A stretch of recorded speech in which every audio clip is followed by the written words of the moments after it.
क्या बताते हैं कि मानत नामन मोरा साधो मानत नामन मोरा रे, बार बार मैं ये समझाऊं जग में जीवन थोड़ा रे। फिर क्या बताते हैं, कहते हैं शरण पड़े को गुरु संभाले, शरण पड़े को गुरु संभाले, जान के बालक भोला रे। कह कबीर तुम चरण चित राखो, जो सुई में डोरा रे। अब देखो परमात्मा कहते हैं कि आपको भगवान यानी दास को तो निमित्त बना रखा है, सारा का सारा कार्य वो कबीर भगवान कर रहे हैं, आपका पिताजी।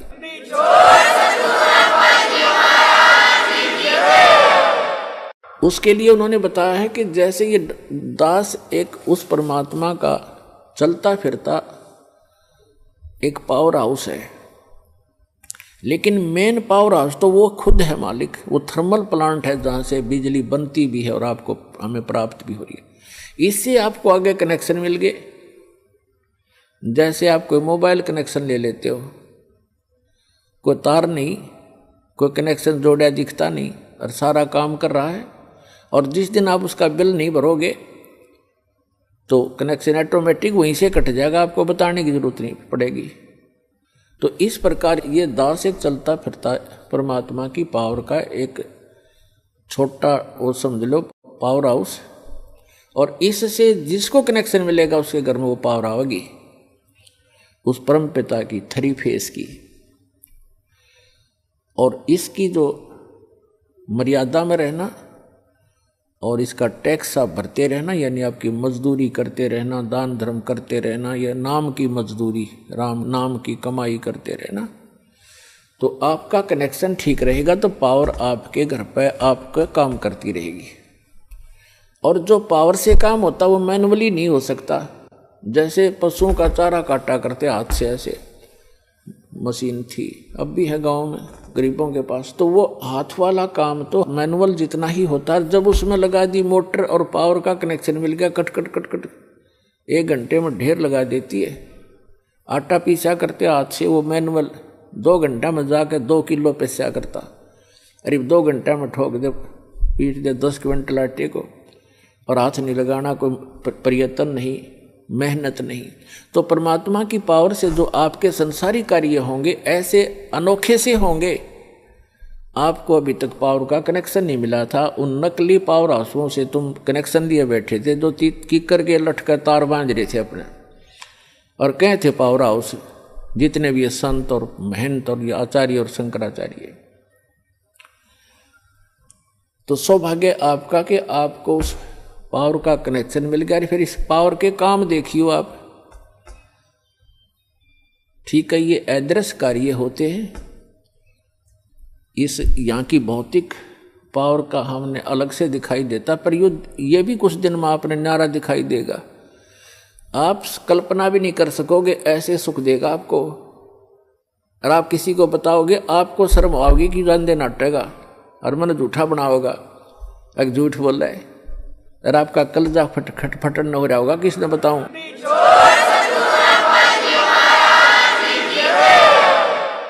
तो प्रसंग चल रहा है कि सतगुरु के उपदेश का लाया एक विचार, जय सतगुरु मिलते नहीं हम जाते नरक द्वार। नरक द्वार में दूत सब ये करते खेचा तान, उनसे कदे ना छूटता फिर फिरता चारों खान। 4 खानी में भरमता, 84 लाख योनियों में गधे कुत्ते सुअर की योनि भोगता, और कभू न लगता पार, 100 फेरा सब मिट गया मेरे सतगुरु के उपकार। होय होय, यानी उस गुरुदेव जी के उपकार से ये सारा मेरा झंझट समाप्त हो गया। पुणात्माओं देखो, उद्देश्य रखना अपने यहाँ से पीछा छुटवाने का।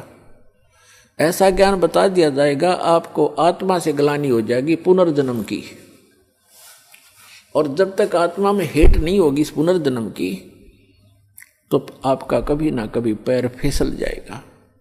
ठीक है, यदि आप पार नहीं हुए तो आपके पास इतना भक्ति धन हो जाएगा कि आपका हजारों युगों तक तो ये काल आपके पंजे धरती पर नहीं टेकने देगा, और इस पृथ्वी पर बिना मोक्ष नहीं हो सकता। ऊपर तो इसका जबरदस्त भयंकर जाल है, वहां आपके पुण्यों का नाश करवाता है। वह देवता बना के, इंद्र बना करके, वहाँ बड़े बड़े आपको होटल बना रखे, नाचना गाना सारा दिन, काम में कोई नहीं, अपनी पूंजी आपकी नाश होती है। वहाँ ऐसे ऐसे इसने जुगाड़ जोड़ रखे और आपके ही कमाई से अपना यो धंधा चला रहा है, यो 21 ब्रह्मांड चला रहा है। आपके पुनों का 10%, किसी रेस्टोरेंट में इसने 15% और किसी में 25% की कटौती यानी कमीशन रखा है। उस कमीशन से ये काम चला रहा है। ये तो एक भिखारी है उस भगवान के आगे, जिसको तुम भगवान मानकर पूज रहे थे ब्रह्म तक। तो पुण्यात्मा यहां परमात्मा बताते हैं कि सतगुरु की शरण में आने से आपके ये सभी संकट दूर होंगे, जन्म और मृत्यु का रोग नाश होगा। इसमें प्रथम तो आपको बताया कि गुरु होना चाहिए, और गुरु भी सच्चा हो, सतगुरु हो। तो सतगुरु की जो पहचान आपको बता दी गई है,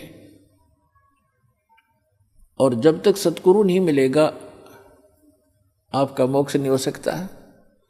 उसके बाद फिर दूसरा आता है कि नम्रता हो। सत्संग में जब प्राणी आवे तो केवल ये उद्देश्य रखे। कैसे? परमात्मा कहते हैं संत मिलन को चालियो तज माया अभिमान, जो जो कदम आगे रखे वो हे यज्ञ समान। संत मिलन को चालियो तज माया अभिमान, और जो जो कदम आगे को रखे सो सो यज्ञ समान। अब जैसे आप यहाँ आते हो, आप चाहे कितने धनी हो, कितने आप उच्च पोस्ट प्राप्त हो, चाहे यहाँ का प्रधानमंत्री हो, चाहे पूरी पृथ्वी का राजा हो, परमात्मा के मिलने के लिए जब चले, यानी सतलोक आश्रम बरवाला की तरफ जब चले, कहते हैं संत मिलन को चालियो तज माया अभिमान। और जो जो कदम आगे को रखोगे फिर माया अभिमान से लैस होकर के, रहित होकर के, एक आत्म रूप में, एक दास रूप में आप इधर को प्रस्थान करोगे। आपके एक कदम के रखने की कितनी वैल्यू बताई है, कितना पुण्य होगा आपको। एक अश्वमेघ यज्ञ के तुल्य आपको एक कदम का पुण्य होगा। चाहे आप गाड़ी में आते हो, चाहे अपनी किसी मोटरसाइकिल कार में आते हो, चाहे बसों से आते हो, ये सारे कदम हैं, जैसे किलोमीटर होते हैं। तो संतों ने इसको कदमों में मापा है कि वहां से यहां तक जितने भी आपके कदम रखे गए, जितने कदम बने, कहते हैं उतने ही यज्ञों का पुण्य मिलेगा यदि आप इस भाव से सत्संग के अंदर आओगे। जैसे रोगी होता है, रोगी को ये पता लग जाता है कि दीर्घ रोग है, और यहाँ के लोकल हॉस्पिटल के डॉक्टरों ने मना कर दिया है कि आप जाइए ऑल इंडिया इंस्टीट्यूट दिल्ली में। तो वहाँ जब ये डायरेक्शन मिलकर इंसान जाता है, तो वहाँ चाहे प्रधानमंत्री हो और चाहे कोई फैक्ट्री मालिक हो, कितना उच्च पोस्ट प्राप्त व्यक्ति हो, उस समय उसको अपनी जान दिखाई देती है, अपनी पोस्ट पद दिखाई नहीं देता। डॉक्टर कहता लेट जाइए, वो तुरंत लेट जाता है। डॉक्टर कहता ये कपड़े निकाल दीजिए, तुरंत निकाल के रख देता है। उस समय उसके नखरे खत्म हो जाते हैं और तभी वो उपचार प्राप्त करता है। जब तक डॉक्टर के आज्ञा का पालन करता रहे, चाहे कुछ भी कहे वैसे ही, जहाँ लेटने को कहे वहीं लेटना पड़ेगा, जहाँ बैठने को कहेगा वह बैठना पड़ेगा, और कहेगा मुंह खोल, सांस तेज ले, वो सारा कुछ करना पड़ेगा। तो तभी वो अपना उपचार करवा पाएगा। तो ठीक इसी प्रकार जब आप सतलोक आश्रम बरवाला की तरफ आवे, संत मिलन को चालिए तज माया अभिमान, और जो जो कदम आगे रखे ओ हे यज्ञ समान। तो आपको इतना पुण्य मिलता है यहाँ आने का। आप क्योंकि संत है नहीं पृथ्वी पर कोई, संत मिलन को चालिए संत की तरफ चलने मात्र से इतना लाभ है, फिर यहाँ के किक के लाभ होगा वो तो गिनती नहीं हो सकती।